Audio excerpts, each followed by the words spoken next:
Every elite volleyball server has a secret. It's not their arm speed. It's not their jump height. It's what happens in the 3 seconds before they toss the ball. Because here's the truth. The serve is the only moment in volleyball where you are completely alone. No teammate can help you. No coach can call a play. It's just you, the ball, and the court. And in that moment, your brain either works for you or against you. Today I'm going to teach you the neuroscience behind pressure serving, why some athletes choke while others clutch, and give you the exact 30-second pre-serve protocol used by championship programs. This is VBallStars mental training. Let's talk about choking, not the metaphorical kind, the real, scientific phenomenon that makes elite athletes perform worse when it matters most. There are 2 competing theories of why choking happens. The first is distraction theory. When anxiety spikes, your brain shifts attention away from the task and toward worry thoughts. Did I eat enough? What if I miss? What will my coach think? Your working memory gets clogged with irrelevant noise, and your technique suffers. The second is explicit monitoring theory. This is the paradox. Sometimes choking happens not because you're distracted, but because you're too focused on what you're doing. You start thinking about your arm angle, your wrist snap, your foot placement, mechanics that should be automatic. fMRI studies of athletes in pressure situations show a dramatic difference between clutch and non-clutch performers. Clutch performers show less activity in the anterior cingulate cortex, the brain region responsible for self-monitoring and error detection. Think about that. The better you perform under pressure, the less your brain monitors what you're doing. You've automated your mechanics so thoroughly that conscious attention becomes interference. This is the choking paradox. The more you think about your technique, the worse you perform. The solution isn't to think harder, it's to train your brain to get out of the way. A 2026 meta-analysis by Zhang and colleagues, published in Psychology of Sport and Exercise, reviewed interventions for choking under pressure across multiple sports. The finding? The most effective interventions don't try to eliminate anxiety. They redirect attention away from self-monitoring and toward task-relevant cues. That's exactly what the next 3 pillars teach you. Pillar 1. External focus training. This is the single most powerful technique for improving serving accuracy under pressure. Here's the distinction. Internal focus means directing your attention to your body, your arm angle, your wrist snap, your foot placement.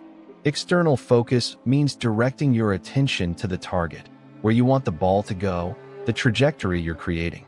Research consistently shows that external focus produces superior performance.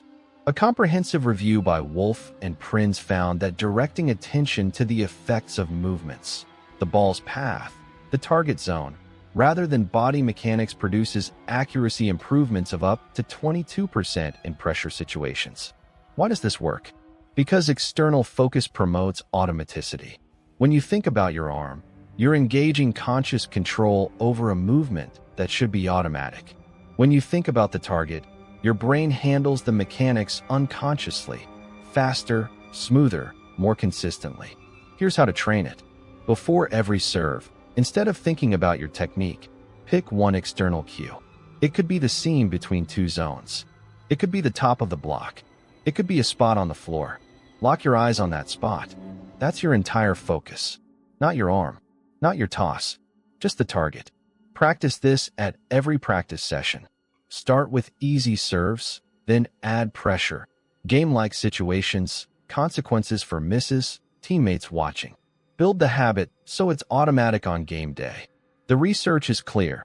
Servers who use external focus show 22% better accuracy under pressure compared to those using internal focus. That's the difference between an ace and a service error. Pillar 2. Pre-serve routine consistency. This is the most evidence-based intervention for improving performance under pressure, and it's deceptively simple. The principle is this. Use the exact same sequence of thoughts and actions before every serve. Not just the important ones. Not just when the score is close. Every single time.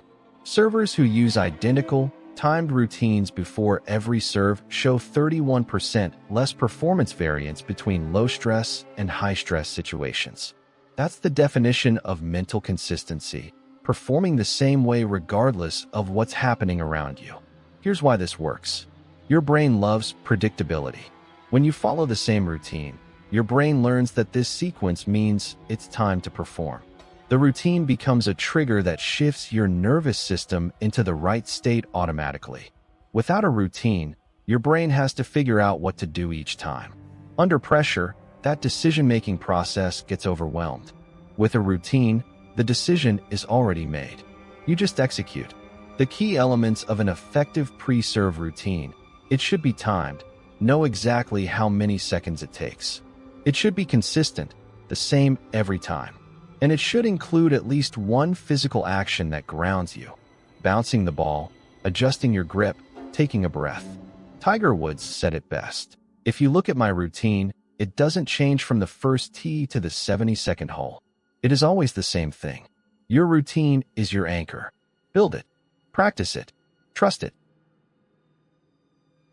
Pillar 3. Acclimatization Training. This is how you build tolerance for pressure, the mental equivalent of strength training.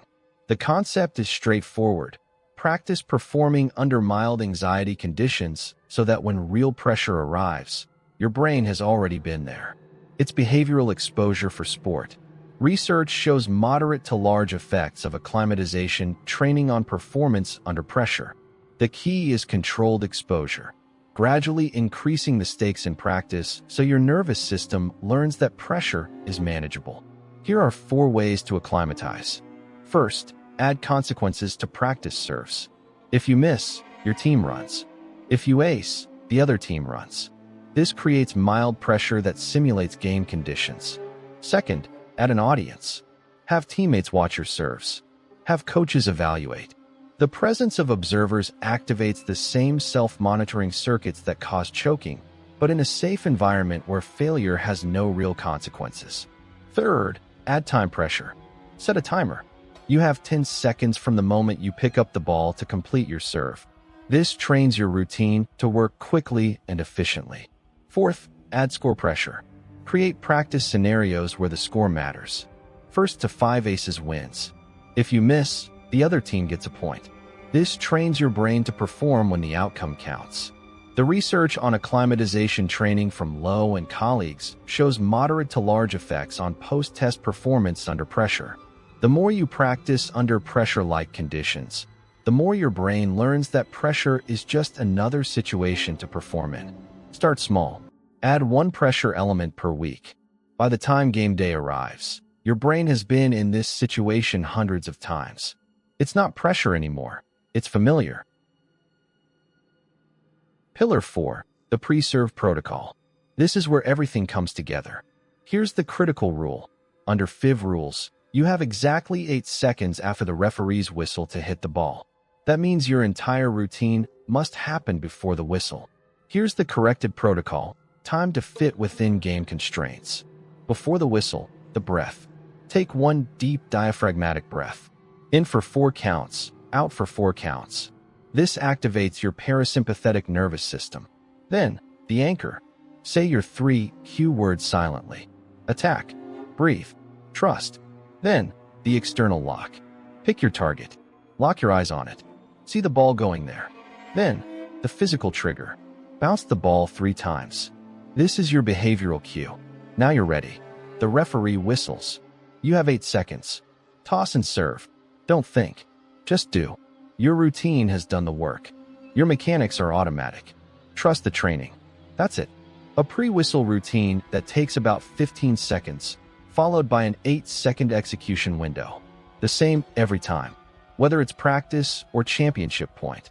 The beauty of this protocol is that it combines all 4 pillars. The breath manages your physiology. The cue words manage your self-talk. The external lock manages your attention. And the physical trigger initiates automatic execution. Under the 8-second rule, there's no time to think. There's only time to execute.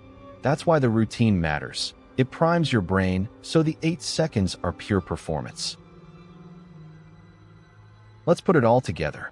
You now have 4 pillars for serving under pressure. Pillar 1, external focus.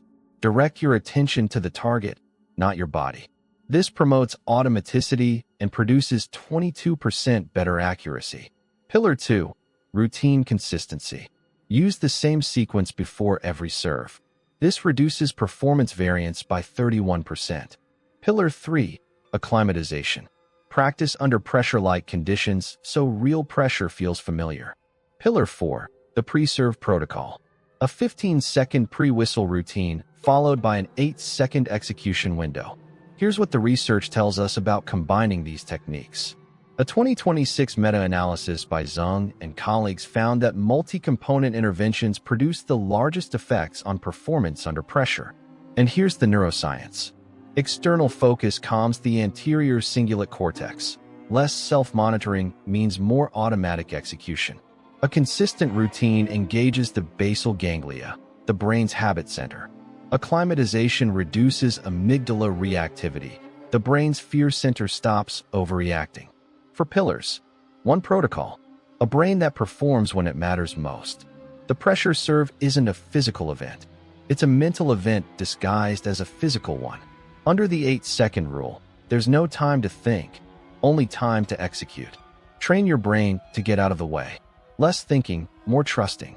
That's the neuroscience of clutch.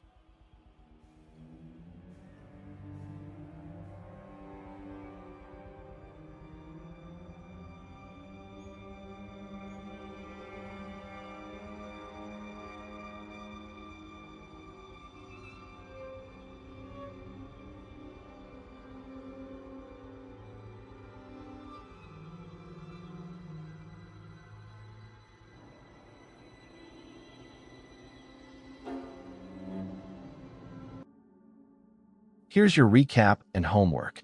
What you learned. The choking paradox. Why conscious monitoring makes you worse. External focus training. Target attention produces 22% better accuracy. Pre-serve routine consistency. Identical process every time reduces variance by 31%. Acclimatization training. Practicing under pressure builds tolerance. And the 30-second pre-serve protocol that combines all 4. Your homework. Pick 1 serve in your next practice. Use the full 30-second protocol. Breath, cue words, external lock, physical trigger, execute. Do this for 10 serves. Notice how it feels. Notice if your accuracy changes. Then do it again the next practice. And the next. Build the habit. Make it automatic. Because on game day, when the set is 24-23 and everyone's watching, your routine is what keeps you steady. Take our free assessment to find out which mental skills need the most work for you. That's serving under pressure, the neuroscience of the clutch serve. Next episode, we're tackling the error recovery reset, how to bounce back mentally after a mistake without letting it cascade into a bad set. Hit subscribe so you don't miss it. And take our free mental performance assessment to find your biggest opportunity. I'll see you on the court.